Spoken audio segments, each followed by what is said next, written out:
Muy buenos días para todos. Es un gozo poder estar aquí con ustedes una vez más. Es mi segunda presentación de esa temática de la armadura de Dios. Antes de comenzar el tema, les invito a que donde estén ustedes podamos inclinar el rostro para tener una palabra de oración. Oremos. Querido Dios y Padre bueno, a esta hora venimos delante de ti, pues reconocemos que tu palabra no puede ser entendida sin la iluminación de tu Santo Espíritu. Señor, habla por medio de mí y habla a los corazones de tus hijos y aquellos que también verán esta transmisión más adelante. En el nombre de Jesús lo pedimos. Amén. Amén. Muy bien, el tema de hoy se titula Hombres de un minuto. Ahora usted se preguntará, ¿qué tipo de título es ese? Hombres de un minuto. Ya van a ver un poco por qué le hemos titulado de esta manera el tema de hoy, pero quiero comenzar leyendo un pasaje en el libro de Apocalipsis, el capítulo 6 y el versículo 17. Aquí hay una pregunta que es muy importante. Creo que cada uno de nosotros deberíamos tener una respuesta a esa pregunta, porque la respuesta a esa pregunta va a determinar nuestra salvación. En Apocalipsis 6, versículo 17, el contexto es el sexto sello. La palabra de Dios nos dice, porque el gran día de su ira ha llegado, y aquí está la pregunta, ¿y quién podrá sostenerse en pie? Tú puedes tener respuesta a muchas otras preguntas en tu vida, pero si no tienes respuesta a esta pregunta, no estaremos listos para el día de Dios, el día del gran Dios, el día de su ira, nos dice acá. El día de su ira ha llegado. ¿Quién podrá permanecer en pie? Ahora, ese lenguaje de permanecer en pie, si ustedes ya lo han notado, aparece en Efesios 6. Vamos a Efesios capítulo 6, versículos 10 al 12. Cristian hizo un excelente trabajo convirtiendo estas palabras de la Biblia en música. Fue grandemente tocado, gracias. Fue muy hermoso. Efesios el capítulo 6, versículos del 10 al 12. Miren lo que nos dice la palabra de Dios. Por lo demás, hermanos míos, fortaleceos en el Señor y en su fuerza poderosa. Versículo 11, vestíos de toda la armadura de Dios para que podéis estar firmes contra las acechanzas del diablo. Ahora, en otras versiones, donde dice podrás estar firme, dice para que puedas estar de pie. Sí, en inglés de hecho la unión de estos dos versículos es mejor, porque en inglés dice who shall be able to stand, quién estará poder estar de pie. Y aquí también en este texto dice para que podamos stand, so that we can stand the wiles of the devil, para que podamos estar firmes contra las acechanzas del enemigo.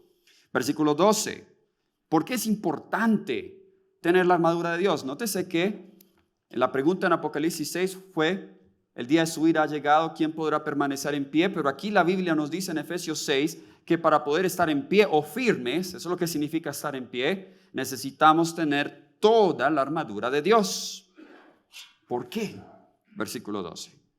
Porque no tenemos lucha contra sangre y carne, sino contra principados, contra potestades, contra los gobernadores de las tinieblas de este mundo, contra las huestes espirituales de maldad en las regiones celestes. Versículo 13. Por tanto, tomad toda la armadura de Dios para que podáis resistir en el día malo, es el mismo día de la ira de Dios, y habiendo acabado todo, estar firmes. Saben, la Biblia nos da a nosotros en mucho detalle los días que vienen al frente de nosotros, los días futuros. Y la Biblia presenta el último tiempo como un tiempo de crisis, de maldad, donde Satanás de manera especial utilizará sus fuerzas satánicas para engañar a todo el mundo. Va a haber un reavivamiento de las fuerzas satánicas y la obra del espiritismo.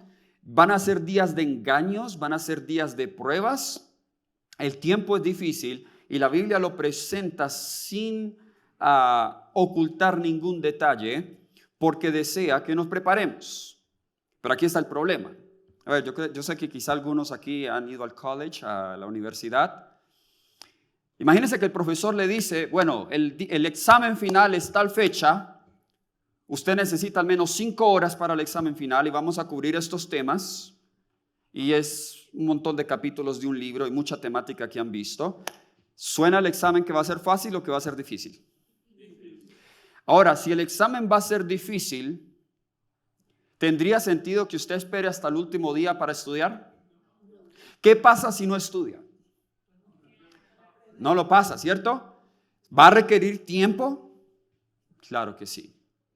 ¿Saben? Pero a veces me temo que como pueblo de Dios vemos que hay un tiempo de prueba que se acerca, pero como que no nos damos cuenta de la magnitud de la prueba y no hacemos esfuerzos suficientes para prepararnos. No nos damos cuenta que vamos a pelear contra Mike Tyson. Creemos que vamos a pelear contra un enano quizá. Así que el punto que quiero aquí enfatizar es que la Biblia en Efesios 6 está presentando un día terrible, un día malo, donde dice que la lucha no es contra carne y sangre, sino contra principados y potestades. Es decir, el problema en tu vida espiritual no es el anciano de tu iglesia, ni tampoco es el pastor, ni tampoco es el presidente de la conferencia. Esos no son tus enemigos. El verdadero enemigo que está detrás del telón es el diablo y sus ángeles, quien usa desafortunadamente nuestras debilidades para atacar, para dividir. Usa personas para hacer eso si se lo permitimos. Así que esta lucha es con un enemigo muy fuerte, pero ahora yo alabo a Dios porque Satanás en ese combate a solas con Jesús en la cruz fue vencido. Y Cristo tuvo la victoria. Y porque ahora Jesús es el ganador, tú y yo tenemos el privilegio de colocarnos del lado del ganador.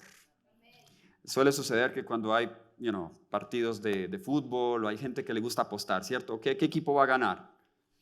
Si tú supieses de antemano el equipo que va a ganar, creo que tendrías ventaja, ¿cierto? Ganarías la apuesta. Todos siempre quieren hacerse o ponerse del lado del ganador. Afortunadamente en este conflicto, ya sabemos quién es el ganador. ¿Quién va a ganar? Cristo Jesús. ¿Quieres tú estar de parte del ganador o de parte del perdedor? Queremos estar de parte del ganador, ¿cierto? Por supuesto. ¿Qué pregunta es esa? Pero por eso debemos nosotros, hoy vamos a aprender cómo poder estar de parte del ganador. Y le he llamado a este tema, como dije, hombres de un minuto. Hombres de un minuto, en inglés, Minutemen. ¿Quién es un hombre de un minuto? Era un miembro de una clase de milicianos del periodo revolucionario estadounidense que se ofrecía para estar listo para el servicio en un minuto. Literal, un minuto. Entonces, estos soldados milicianos, por ejemplo, si estaban bañándose y la alarma sonaba para que ellos hiciesen fila y se formaran, tenían un minuto en dejar lo que estaban haciendo, vestirse el uniforme y estar allí listos al llamado. Un minuto. Si estaba comiendo, sonaba la alarma que convocaba a todos los soldados, tenían un minuto para estar en fila formados. Una disciplina estricta que tenían estos soldados, y era para entrenarlos a que al llamado del servicio, mis cosas personales son secundarias, el llamado es lo primero y debo estar listo en un minuto. Ellen White utiliza esta frase. Desafortunadamente en español no lo han traducido así porque la gente no va a entender, sino que lo traducen con la palabra miliciano. Pero cuando usted va en las citas en inglés, dice Minutemen. Les voy a dar algunos ejemplos. Esta viene de Sermons and Talks. Esta sí la traduje yo porque no está en español. Volumen 2, página 23. Nos dice: Satanás ha descendido con gran poder, sabiendo que tiene poco tiempo. Derrocará la fe de algunos en esta asamblea, a menos que nos mantengamos cerca de Jesús. Se nos advierte que obrará con gran poder y señales y prodigios mentirosos. Por lo tanto, queremos edificar un carácter firme. Nótese, a la luz de los engaños finales, se nos dice que debemos edificar un carácter firme. todos nuestros poderes deberían ser adiestrados para la guerra contra el enemigo, noten eso, porque como soldados fieles de Cristo, queremos ser hombres de un minuto, Minutemen, y no dar lugar al diablo. Nótese, esta cita está en el contexto del conflicto final. Dice que tenemos un enemigo muy fuerte, que debemos edificar un carácter firme, que debemos estar adiestrados para la guerra contra el enemigo, como soldados fieles, como hombres de un minuto, los que responden al llamado rápido, los que no estudian sus intereses personales para aceptar este llamado. Patriarcas y Profetas, página 398, también dice, los siervos de Dios deben ser como milicianos. Así está en el libro, pero usted va al original, dice Minutemen. Siempre dispuestos a avanzar tan pronto como su providencia les abra el camino. Muy bien, ahí ya tenemos la cita. Cualquier tardanza que haya de su parte da tiempo a que Satanás obre para derrotarlos. Qué interesante. Saben, no traje esa cita, pero hay otra cita donde Ellen White dice que muchas veces los ángeles se cansan por nuestra demora, que el cielo está dispuesto a bendecirnos, a derramar sus bendiciones, su sabiduría y todo, está esperando solo que demos el paso, pero los ángeles están ahí ya listos, ya Dios les ha dado permiso, pero nosotros nos demoramos. Y esa demora muchas veces le da ventaja al enemigo. Ha sucedido historias donde en la guerra la demora de un ejército le ha dado ventaja al ejército enemigo. En este conflicto no podemos darle ventaja al diablo. Testimonios para los ministros, otra cita, página 497. De nuevo, aquí en español se traduce voluntarios, pero en inglés es Minutemen. El Señor llama a voluntarios que estén preparados, o hombres o mujeres de un minuto, que estén preparados para pronunciar palabras a tiempo y fuera de tiempo, que llamen la atención y convenzan el corazón. De nuevo tenemos allí el llamado. Ahora bien, dijimos que vamos a mirar cómo Dios va a preparar a su ejército final, esos que van a luchar contra carne y sangre. Y lo voy a hacer a la luz de la historia de Gedeón y sus 300. Gedeón y sus 300. Vamos a mirar en esta historia cómo Dios preparó a este ejército insignificante para dar una victoria a Israel. Hay muchos paralelos entre la historia de Gedeón y nuestros días que vamos a mirar en breve. Pero comencemos con un contexto. Vamos al libro de Jueces, el capítulo 6. Libro de Jueces, el capítulo 6. El pueblo de Israel estaba en tiempos de crisis. Los madianitas habían entrado a la tierra. Estaban saqueando sus cultivos, estaban trayendo destrucción, sitiando sus ciudades. Y en el libro de Jueces nosotros vemos un ciclo que se repite una y otra vez, el ciclo de los jueces. ¿Cuál es el ciclo de los jueces? Este es el ciclo. Primero, presenta la Biblia que el pueblo se rebela, el pueblo comete iniquidad, comete pecado, idolatría. Ese es el primer paso del ciclo. El segundo es, debido a su pecado, son oprimidos. La opresión, ese es el segundo paso del ciclo. En la opresión, el tercer paso es que ellos claman a Jehová.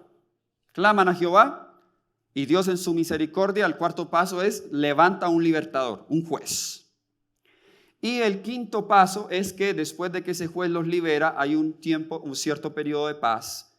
Y al estar en ese periodo de paz, vuelven a sus viejas andanzas. Y se vuelve a repetir el ciclo, vuelven a rebelarse, vuelven a ser oprimidos. Dios levanta un libertador, los libera, hay tiempo de paz y en el tiempo de paz se vuelven a olvidar de Dios. ¿Han visto ustedes que ese ciclo de los jueces muchas veces se repite en nuestras vidas? Cuando tenemos necesidad, clamamos a Dios. Dios hace cosas maravillosas por nosotros. Pero cuando Dios nos ha bendecido, cuando nos ha sacado del problema, nos olvidamos de Dios. Bien, aquí entonces, ese ciclo lo estamos viendo en Jueces 6. Y ahora Dios levanta a un libertador, su nombre Gedeón. Vamos a leer a partir del versículo 12, 13 y 14. Jueces capítulo 6, versículos 12, 13 y 14. La palabra de Dios nos dice, el ángel de Jehová se le apareció y le dijo, Jehová está contigo, varón esforzado y valiente. Y Gedeón le respondió, Señor mío, si Jehová está con nosotros, ¿por qué nos ha sobrevenido todo esto? Pregunta natural del ser humano cuando está bajo sufrimiento, bajo prueba. Si Dios existe, ¿por qué sucede esto en mi vida? ¿De dónde están todas sus maravillas que nuestros padres nos han contado diciendo, ¿no nos sacó Jehová de Egipto? Y ahora Jehová nos ha desamparado y nos ha entregado en mano de los madianitas. Ahora, ¿quién es este ángel de Jehová que está hablando con él? ¿Cómo lo sabemos? Porque noten en el versículo 14, en el versículo 12 el que está hablando es el ángel de Jehová, pero en el versículo 14 dice, y mirándole Jehová le dijo, o sea que ese es un ser divino, es Jehová mismo. Con esta tu fuerza, ve con toda esta tu fuerza y salvarás a Israel de la mano de los madianitas, ¿no te envío yo? Ese es el llamado de Gedeón. Aquí aparece Jehová. Y nosotros sabemos que este específicamente es la segunda persona de la deidad, Cristo, Jesús. Aparece a Gedeón con un llamado claro, contundente. Dice, mira, te he enviado yo. Ve y libera a Israel de las manos de los madianitas. Si usted puede seguir leyendo el relato, Gedeón estaba dudoso en cuanto a la identidad de este ser. Él realiza un milagro y se convence que es Dios quien lo está enviando. Pero antes de aceptar el llamado, noten la respuesta de Gedeón, versículos 15 y 16. Jueces 6, versículos 15 y 16. Nos dice, entonces le respondió. Miren la respuesta. Señor mío, ¿con qué salvaré yo a Israel? He aquí que mi familia es pobre en Manasés, y yo el menor de la casa de mi padre. Jehová le dijo, ciertamente yo estaré contigo y derrocarás a los madianitas como a un solo hombre. En los tiempos de crisis, Dios llama a gente humilde.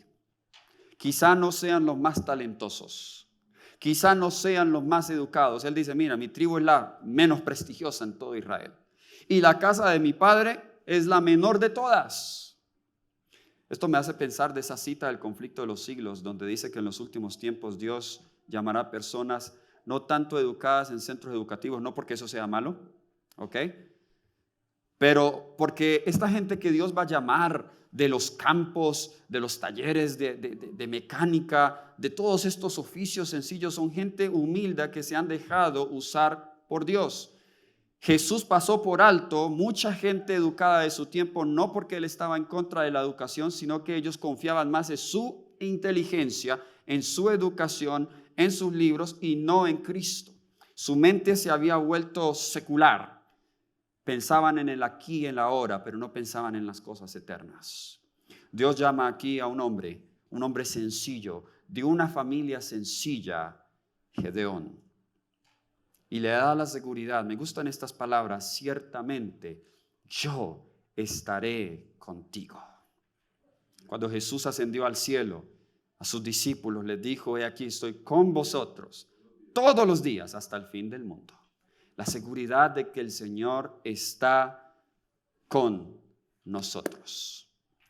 Pero antes de que Gedeón pudiera ir a la guerra, tenía que ser probado él también. Y esta prueba no fue fácil para Gedeón y quizá no es una prueba fácil para algunos de nosotros. Vamos a ir a los versículos 25 y 26. La prueba que Gedeón tuvo que pasar.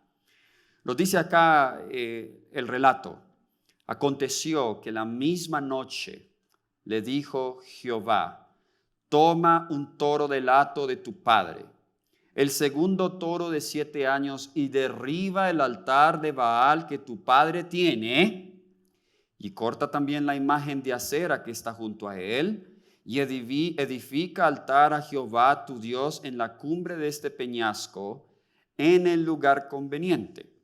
Y tomando el segundo toro, sacrifícalo en holocausto con la madera de la imagen de acera que habrás cortado. ¿Cuál era la prueba que Gedeón tenía que pasar? Había idolatría en su propia casa. y era nada más y nada menos que su padre. Una prueba fuerte.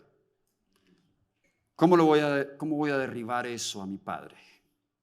Pero el que mandaba aquí era Dios. Ahora, ¿por qué este punto aquí es importante?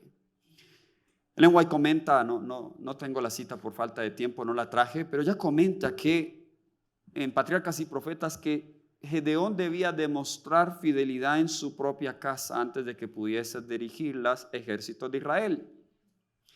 ¿Cuántos ídolos hay aún en nuestro hogar que debemos derribar? Yo no aquí estoy para decirte cuáles son, quizá tú ya sepas, el Señor te los va a mostrar. ¿Cuántos ídolos en nuestra casa tenemos que derribar? Ahora, aquí no estamos hablando de ir y cortar sin amor, o sea, todo esto hay que hacerlo con el Espíritu de Cristo, pero tenemos que, si hay necesidad de hacerlo, reformas en nuestro hogar. Quizá no hayan ídolos, pero quizá hayan altares de Jehová rotos. ¿A qué me refiero con eso? Quizá ya en casa no se ofrecen sacrificios matutinos y vespertinos. Quizá en casa ya no hay culto familiar. Quizá estamos muy ocupados y ya no lo practicamos. No oramos juntos con nuestros hijos, con nuestros cónyuges. La preparación para la guerra comienza en el hogar. Y bueno, aquí el experto del hogar, aquí está el pastor Manrique, sus temas de familia, los recomiendo, los escuchen, porque son cosas prácticas, pero son importantísimas para estos tiempos. Porque es que ahí está todo, el núcleo familiar. Si la familia es fuerte, la iglesia va a ser fuerte. Porque las iglesias están compuestas de familias. Y si la iglesia está fuerte, pues Dios puede usarla, bendecirla. Así que antes de querer ir, y digo esto de manera respetuosa, antes de denunciar la bestia, somos llamados a dar un mensaje terrible, comencemos con esos altares en nuestros hogares. Comencemos con esas reformas familiares. Esto preparó a Gedeón para ser usado por Dios. De hecho, si usted sigue leyendo el relato, vamos a leer a partir del versículo 27. Uno diría, bueno, Gedeón se va a echar al papá del enemigo. Siempre suelen, bueno, ¿qué va a pensar mi padre? ¿Qué va a pensar si yo hago esto en casa? Pero saben, Dios usó eso para ganarse al padre. Seguimos leyendo el versículo 27. Entonces Gedeón tomó 10 hombres de entre sus siervos e hizo como Jehová le dijo, pero temiendo hacerlo de día a causa de la familia de su padre y de los hombres de la ciudad, lo hizo de noche. Por la mañana, cuando los hombres de la ciudad se levantaron, el altar de Baal estaba derribado y había sido cortada la imagen de acera que se había hallada junto a él, y ofrecido aquel toro segundo en holocausto sobre el altar edificado. Y unos a otros se preguntaban, ¿quién ha hecho esto? Buscando e inquiriendo le dijeron, Gedeón, hijo de Joás, lo ha hecho. Entonces los hombres de la ciudad dijeron a Joás, saca a tu hijo para que muera, porque ha derribado el altar de Baal y ha cortado la imagen de acera que se hallaba junto a él. Pero Joás respondió a todos los que estaban junto a él. Y ahora el mismo padre va a defender a su hijo. Lucharéis vosotros por Baal, defenderéis su causa. En otras palabras, no él es el Dios, él debería defenderse a sí mismo. Cualquiera que contienda por él, que muera esta mañana. Si es un Dios, que luche por sí mismo con quien derribó su altar. Si él fuera Dios, ¿cómo es que permitió que su altar se derribara?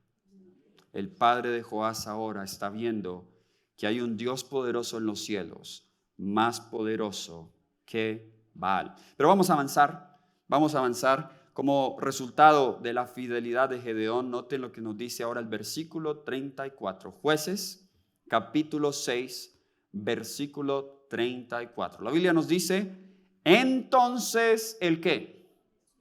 El Espíritu de Jehová vino sobre Gedeón, y cuando éste tocó el cuerno, los abiezeritas se reunieron con él. De hecho, estos abiezeritas eran los que le querían linchar. Algunos de ellos tomaron un lugar de parte de Dios.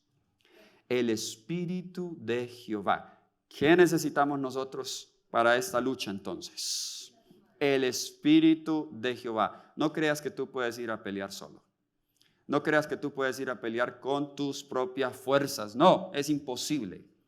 necesitamos el Espíritu de Dios. ¿Cómo recibimos el Espíritu de Dios? Lucas 11 hay una parábola donde nos dice que hay un hombre que va a la casa de su amigo a medianoche a pedirle pan. ¿La recuerdan? Y el amigo le dice, no, oye, ¿qué son estas horas? Tengo a los niños en cama. Ven mañana, te voy a dar pan, pero él insiste y insiste.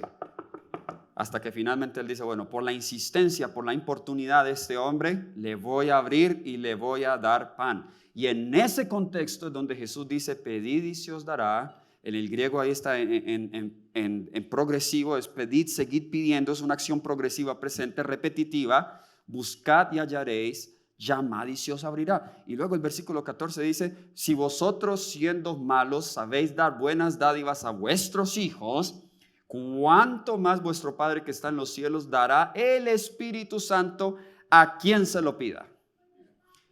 Pero quien se lo pida, ¿cómo? Como el hombre de la parábola. Insistentemente. No solamente de vez en cuando. Pedir por el Espíritu Santo diariamente. Una oración nuestra cada mañana debería ser, Señor, bautízame con tu Santo Espíritu. Pero hay otra condición. Hay varias condiciones, voy a hablarles solo de dos. Que Gedeón aquí cumplió esa condición y por eso recibió el Espíritu Santo. Vamos al libro de Hechos. Hechos, el capítulo 5, el versículo 32. Hechos, el capítulo 5, el versículo 32. Noten aquí esta otra condición. Nos dice la palabra de Dios, nosotros somos testigos suyos de estas cosas. ¿Y también quién? Voy a darles tiempo, quizás algunos no han llegado allá. Hechos 5, 32. El Espíritu Santo, muy bien. El cual ha dado Dios a los que le obedecen. O sea que sí, yo puedo orar por el Espíritu Santo, Dios me puede dar el Espíritu Santo, pero cuando yo oro, Dios revela mi deber y cuando yo obedezco, Él imparte el poder que necesito para obedecer y seguir realizando el deber. Yo coloco mi voluntad de parte de la voluntad de Dios. Gedeón obedeció lo que Dios le dijo, ve derriba al altar de tu padre. Como resultado, el versículo 32 nos dice, entonces el Espíritu de Jehová vino sobre Gedeón. ¿Sientes que el peso del día a día es demasiado? En Cómo vivir la vida, el pastor Luis Fernando Manrique te invita a hacer una pausa. Queremos ofrecerte un espacio para reencontrar esa paz que Dios da en medio de cualquier tormenta. Aquí encontrarás principios bíblicos reales para sanar tu corazón y restaurar tu hogar.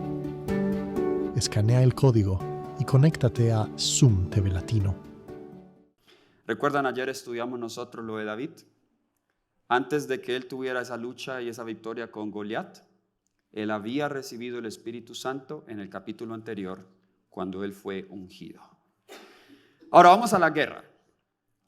Gedeón tiene un ejército, 32,000 hombres, pero aquí sucede algo muy interesante.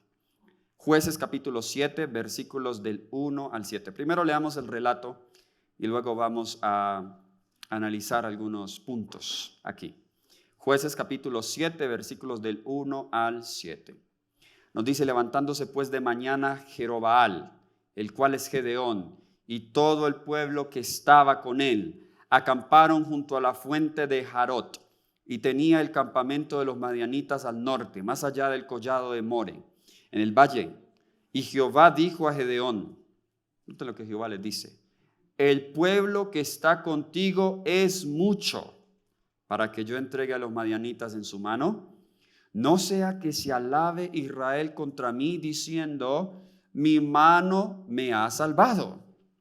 Ahora pues, haz pregonar en oídos del pueblo diciendo, quien tema y se estremezca, madrugue y devuélvese desde el monte de Galaad, y se devolvieron de los del pueblo 22,000 y quedaron 10,000. Vamos a detenernos allí.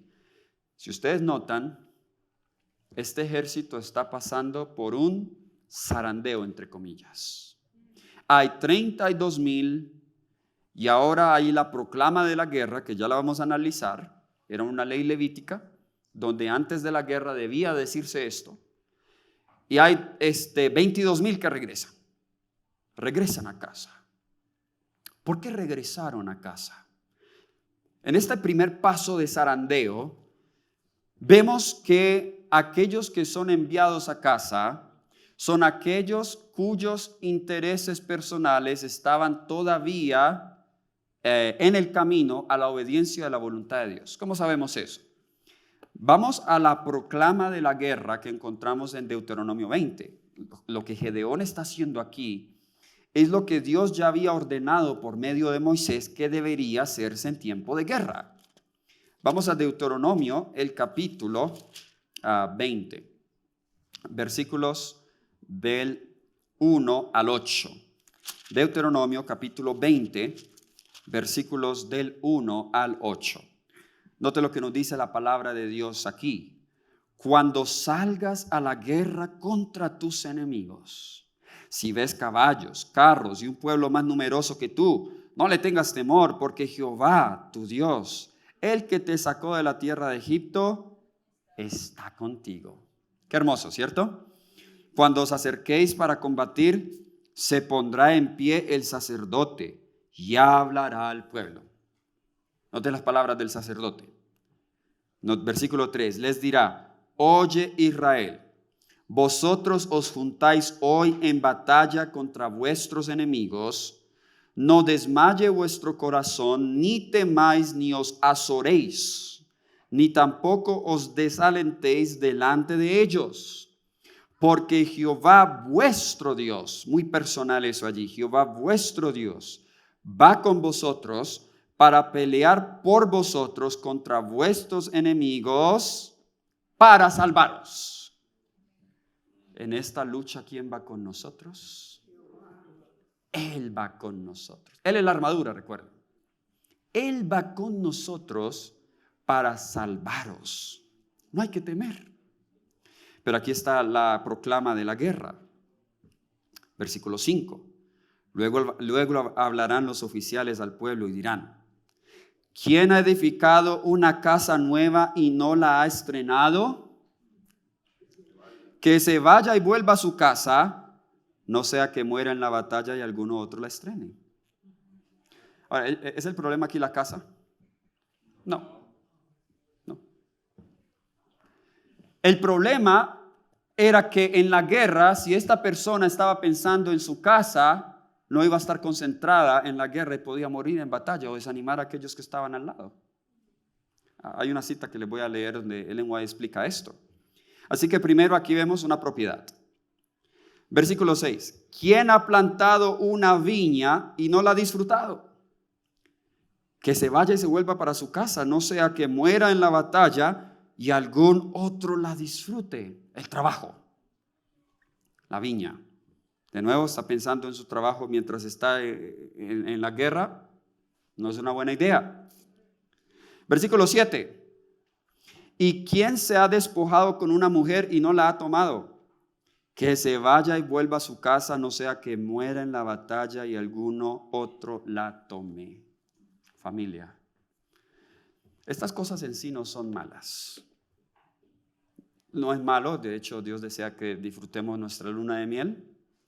Dios desea que disfrutemos del trabajo en nuestras manos y Dios desea que disfrutemos de las propiedades materiales, las bendiciones físicas que Dios nos da. Ese no es el problema. El problema es que si en tiempo de guerra eso se convierte ahora tu prioridad por encima de Dios, ahí es donde está el problema. Por encima de Dios. Y por eso estas personas eran mandadas a casa, pero aquí está la otra. Versículo 8. Después volverán los oficiales a hablar al pueblo y dirán: ¿quién es el hombre medroso y pusilánime? Que se vaya y vuelva a su casa para que no apoque el corazón de sus hermanos como ocurre con el corazón suyo. Aquí están los medrosos, los pusilánimes, los inestables, los temerosos, los que les falta fe. Aquí está diciendo: regrésate para tu casa, porque si no vas a desanimar. Tu influencia va a permear en el ejército, en el campamento, y vas a desanimar a los otros. Qué interesante. Eso fue lo que Gedeón dijo. 22,000 regresaron a casa. 22,000 regresaron a casa. Interesante. Hay un pastor, colega en la Conferencia Central de California. Yo no he tenido todavía la valentía de hacer eso. Él hace algo bien interesante, Pastor Manrique. De hecho, él fue el pastor que más bautizó almas en la conferencia del año pasado. Le dieron hasta una medalla y todo allí.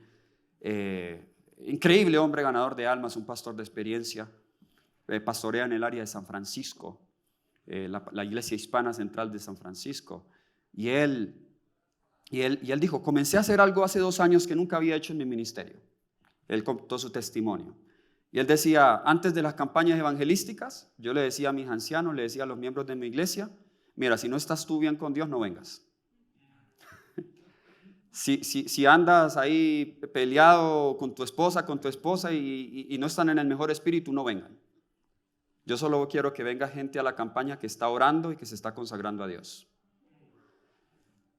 Y eso hacía que la gente viniera de donde, gente que ellos ni siquiera habían invitado, el Espíritu Santo las traía y se bautizaban las personas y todo. Yo, pastor, deberías hacer eso. Bueno, no sé todavía, no tengo la valentía de decirle, oye, no venga a la campaña, porque antes desde la perspectiva mía, bueno, necesitan escuchar eso también, ¿cierto? Pero, o sea, es algo interesante, le está funcionando a él y me hace recordar de esto. Dios necesita personas de oración, personas comprometidas con las que Él pueda terminar su obra. Con eso no quiero decir que debamos no trabajar y ministrar por las otras personas. Creo que entienden el punto que quiero enfatizar. Ahora, esto es muy similar a las excusas que algunos le dieron a Jesús para aceptar el llamado. Vamos a Lucas capítulo 9, versículos 57 al 62. Lucas el capítulo 9, versículos 57 al 62. ¿Han ustedes leído un autor que se llama Dietrich Bonhoeffer, alemán? ¿Han escuchado de él? El luterano, murió mártir de su causa por los nazis, alemán. Pero tiene un libro que se llama El llamado al discipulado. Bien interesante ese libro, bien interesante. Habla mucho de lo que estamos hablando aquí, lo que significa seguir a Cristo.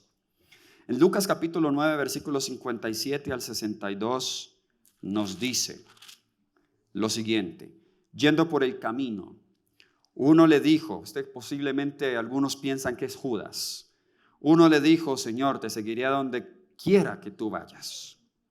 Jesús le dijo, las zorras tienen guaridas y las aves de los cielos tienen nidos, pero el Hijo del Hombre no tiene dónde recostar su cabeza. Este primer discípulo, él se invita solo.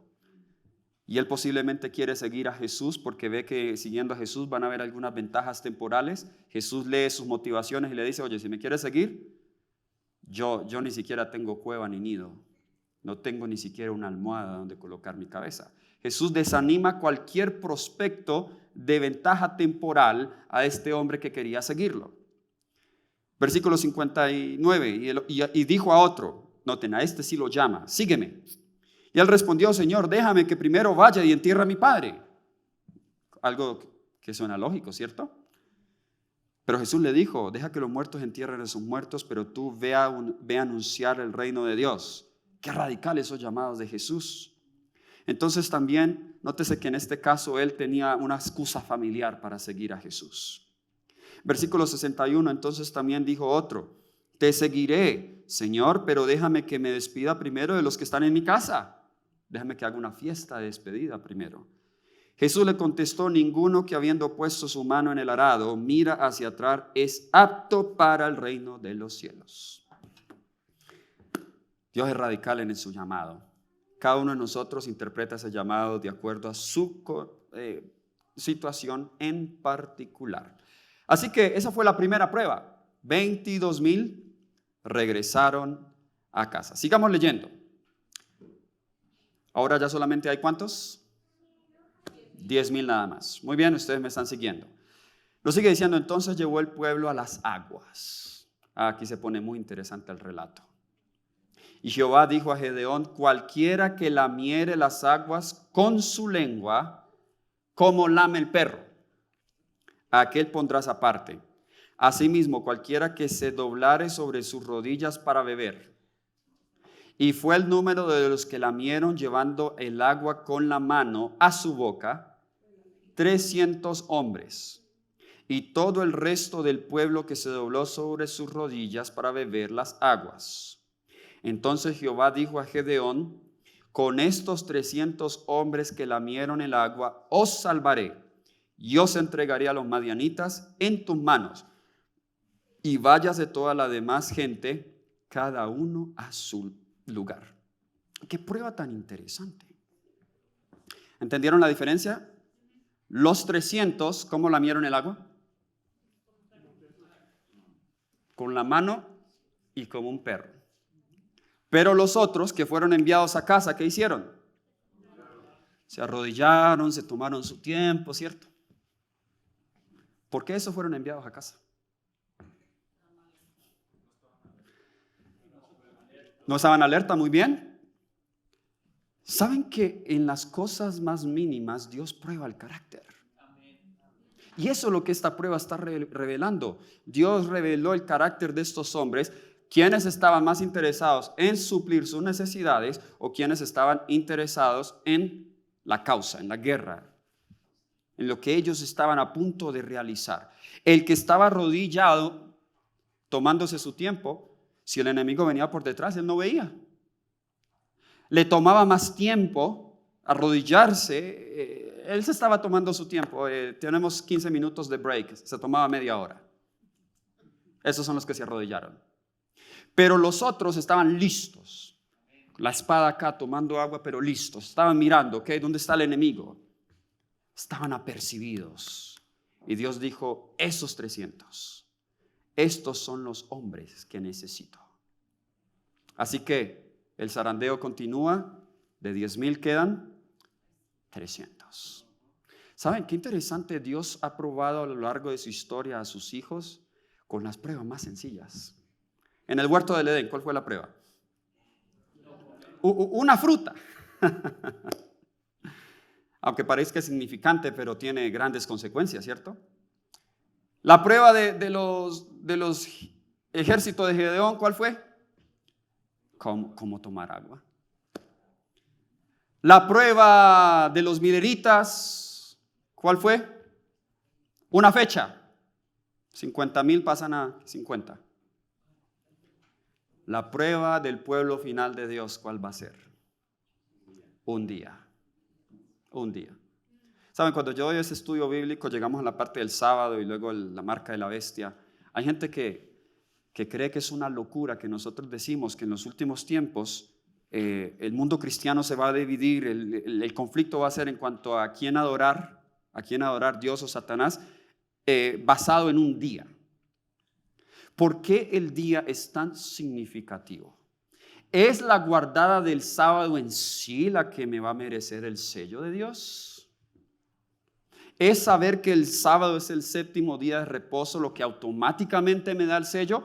¿O es más bien el sábado una evidencia externa del carácter que el Espíritu Santo ha venido obrando en mí?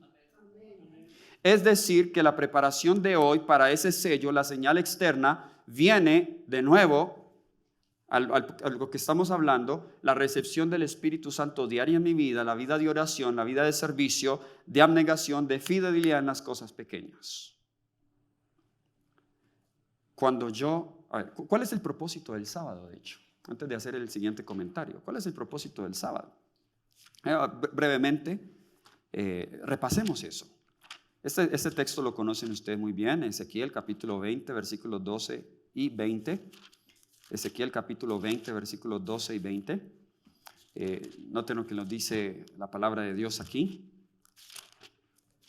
Ezequiel 20, versículos 12 y 20 nos dice: y les di, versículo 12, les di también mis sábados, para que fueran por señal entre yo y ellos, para que supiesen o conociesen que yo soy Jehová que los santifico. O sea que el sábado es para que conozcamos ¿qué? A Dios y su poder santificador en mí. Ahora lean el versículo 20. Versículo 20 dice: santificad mis sábados y sean por señal entre mí y vosotros, para que sepáis que yo soy Jehová vuestro Dios. Muy personal eso ahí. Vuestro Dios. ¿Para qué es el sábado? para conocer a Dios. Ahora les hago una pregunta, respóndela para ti mismo. ¿Sientes tú que después de cada sábado conoces mejor a Dios? Esperamos que sí, ¿cierto? ¿Quién es el que da o qué es lo que da descanso en el sábado? Éxodo 23 dice: mi presencia irá contigo, yo os daré reposo. La presencia de Dios. Pero cuando yo entro al sábado sin la presencia de Dios, yo puedo entrar físicamente en el espacio sagrado, pero espiritualmente estoy desconectado de Él. Y pierdo ese conocimiento de Dios en ese día. Cuando entro en el sábado con pleitos y contiendas antes de la sunset, antes de la puesta de sol, y ando en conflictos en la familia y no nos perdonamos y entramos el sábado así, vamos a experimentar descanso ese día. Va a haber esa pugna ahí en el corazón, ¿cierto? No estoy bien con mi esposa, con mi esposo, con mis hijos.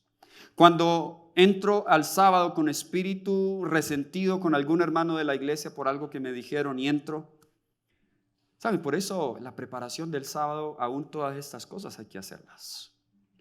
Porque para poder invitar la presencia de Dios en nuestras vidas, Dios desea que estemos en armonía con Él. Y eso es lo que Dios va a revelar, va a sacar a flote en la prueba dominical. La prueba dominical tiene que ver con mi corazón, ¿a quién sigue?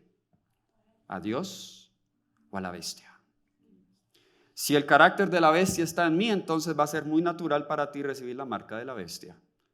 Si el carácter de Dios ha sido edificándose en tu vida, entonces va a ser muy natural para ti ser fiel al día sábado, aun cuando no puedas comprar y vender, aun cuando tu vida sea amenazada por la muerte. ¿De qué lado nosotros estamos? Saben, lamentablemente, y a mí siempre me cuesta decir esto, pero cuando nosotros leemos la inspiración, la Biblia y el espíritu de profecía lo dice en lenguaje más claro, Dios va a hacer algo muy similar a lo que hizo con el ejército de Gedeón en nuestra iglesia. Y eso le llama el zarandeo.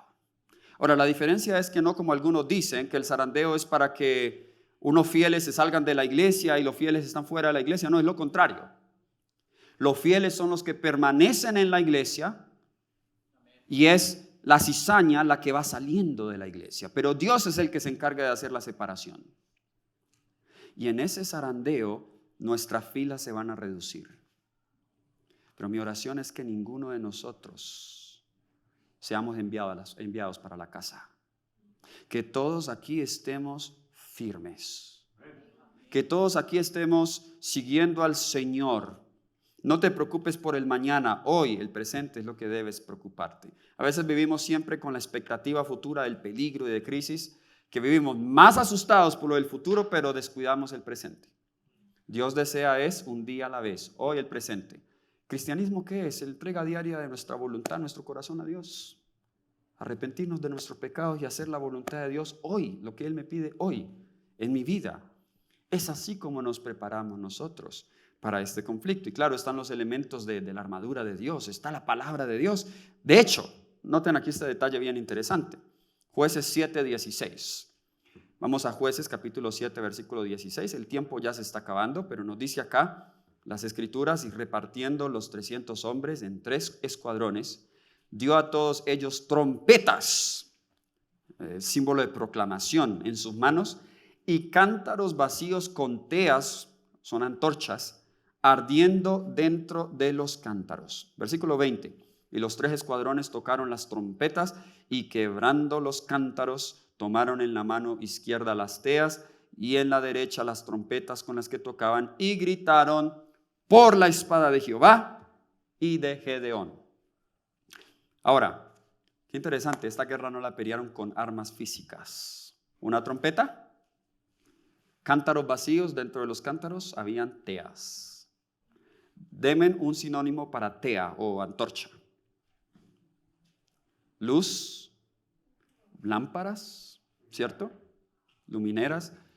¿Qué nos dice Salmo 119, 105? Lámpara es a mis pies tu palabra y lumbrera mi camino. Simbólicamente, ellos fueron a la guerra ¿con qué? La palabra de Dios. De hecho, es interesante que aquí, aunque ellos no tenían espadas, porque vimos que tenían eran cántaros y antorchas, en el versículo 20 dice al final, por la espada de Jehová y de Gedeón. ¿Cuál es la espada de Jehová? Volvamos a Efesios, capítulo 6. Efesios, el capítulo 6. Miren cómo esto todo se conecta aquí. Efesios, el capítulo 6, y vamos ahora a leer el versículo 17. Efesios capítulo 6, versículo 17, tomad el yelmo, que es el casco de la salvación, y la espada del Espíritu, que es ¿qué cosa? La palabra de Dios. Entonces, la espada es la palabra de Dios, y fue con esa espada con que fueron los gedeonitas a pelear. Y nos dice el versículo 22, y los 300 tocaban las trompetas, y Jehová puso la espada en cada uno contra su compañero en todo el campamento. Saben que en los últimos días va a suceder lo mismo. Cuando el pueblo de Dios esté siendo perseguido, cuando en el decreto de muerte estén a punto de dar el golpe final, la inspiración nos dice que Dios va a mandar tinieblas sobre la tierra, lo cual va a llevar a los enemigos del pueblo de Dios a darse cuenta que están peleando es contra Dios mismo, y las mismas armas que iban a usar contra ellos las van a usar contra los líderes religiosos que los engañaron. Esas mismas armas van a ser usadas contra los propios enemigos del pueblo de Dios. Dios va a obrar liberación en su pueblo, así como lo hizo con el ejército de Gedeón. Ahora yo quiero cerrar con unas citas del espíritu de profecía que son tomadas del capítulo de Patriarcas y Profetas que relata la historia de Gedeón. Note lo que nos dice la sierva del Señor: los que no están dispuestos a arrostrar peligros y penurias, o cuyos intereses mundanos desvían su corazón de la obra de Dios. Lo que vimos, la casa, la viña o la mujer, no fortalecerían en modo alguno a los ejércitos de Israel. Su presencia no podía ser sino causa de debilidad. La misma página sigue diciendo ella: el carácter se prueba a menudo por los medios más sencillos. En este caso fue tomar agua. Los que en un momento de peligro se empeñan en suplir sus propias necesidades, esos fueron los que se arrodillaron a beber, no eran hombres en quienes se podía confiar en una emergencia. El Señor no tiene en su obra lugar para los indolentes y para los que suelen complacer el apetito. Escogió a los hombres que no permitieron que sus propias necesidades les hicieran demorar el cumplimiento del deber. No solo poseían valor y dominio de sí mismos, los 300 hombres elegidos, sino que eran también hombres de fe. No los había contaminado la idolatría. Dios podía dirigirlos y por medio suyo librar a Israel. El éxito no depende del número, aunque son importantes los números. Tanto puede Dios libertar por medio de pocos o de muchos. No le honra tanto el gran número como el carácter de quienes le sirven. Y aquí entonces está de nuevo lo que decíamos, lo que necesitamos para la guerra. Ahora, quiero terminar con este llamado que lo quiero sacar de esta cita de Consejos sobre Mayordomía Cristiana, página 48. Hay un mundo que debe ser amonestado. ¿Están de acuerdo? Esta obra nos ha sido encomendada. Debemos practicar la verdad a cualquier costo. Debemos actuar como milicianos, en inglés, Minutemen. Abnegados que están dispuestos a sufrir la pérdida de la vida misma, si es necesario, en el servicio de Dios. Hay una gran obra que debe hacerse en poco tiempo. Y mis queridos, ese es el llamado. Cuando la trompeta suene, 1 minuto nada más para prepararnos. No te demores. Si hay alguien aquí en esta hora que sabe que tiene que tomar algunas decisiones por Cristo y las está dilatando, mi llamado es que no la dilates más. Si hay alguien aquí que no está bautizado, mi llamado es: no te dilates más, toma ese paso. Si hay alguien que ya está bautizado, pero hay otras decisiones que debe de tomar, no te dilates más. Es hora de actuar. Es hora de escoger a Jesús. Es hora de ser fieles a Él. ¿Es ese tu deseo? Vamos a orar. Querido Dios, gracias por el llamado que nos has hecho hasta ahora. Ayúdanos a ser esos milicianos, esos hombres y mujeres de un minuto, que respondamos al llamado prestamente. Ayúdanos a ser fieles a ti cada día. En el nombre de Jesús. Amén. ¿Sabías que existe un ministerio cuya misión es proclamar la verdad de Dios al mundo y el mensaje final de Dios? ¿Cómo cambiaría el mundo si más personas conocieran el mensaje eterno de esperanza? Zoom TV es igual a Secret Sansil Ministry Televisión. Es un ministerio de enseñanza bíblica 100% de apoyo a la Iglesia Adventista del Séptimo Día. Fue fundado en el año 2002 por un grupo de fieles miembros de iglesia y el pastor Esteban Bor, con una misión clara: proclamar la verdad presente en el tiempo del fin.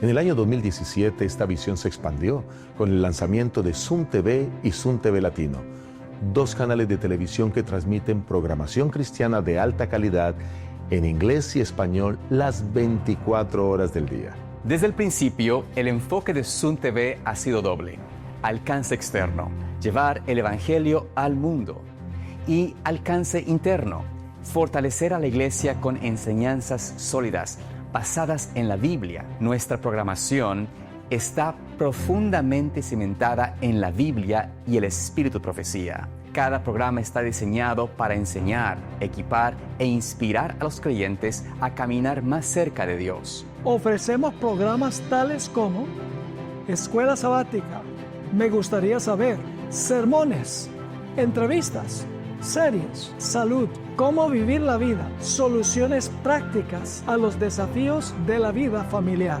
programas de música sagrada compartidos por personas de diferentes lugares y trasfondos. Pero este ministerio es más que televisión. Cada mes, nuestros pastores aceptan invitaciones para predicar y enseñar en todo el país, en los Estados Unidos y en todo el mundo. Nuestro equipo pastoral, junto con un dedicado equipo de medios, trabaja incansablemente para proclamar el mensaje de Jesucristo al mundo entero. Y hemos visto a Dios obrar de manera poderosa. Personas de todos los continentes, desde grandes ciudades hasta aldeas remotas, están sintonizando, escribiendo y compartiendo cómo este mensaje ha transformado sus vidas. Este impacto global sigue creciendo más allá de lo que imaginamos. Y tú formas parte de él. Esto es Zoom TV, Secret Unsealed Ministry, un ministerio que proclama la verdad presente en el tiempo del fin. Prepara corazones para el regreso de Jesús y se une con iglesias como la tuya para cumplir la misión. Zoom TV, unidos en la misión.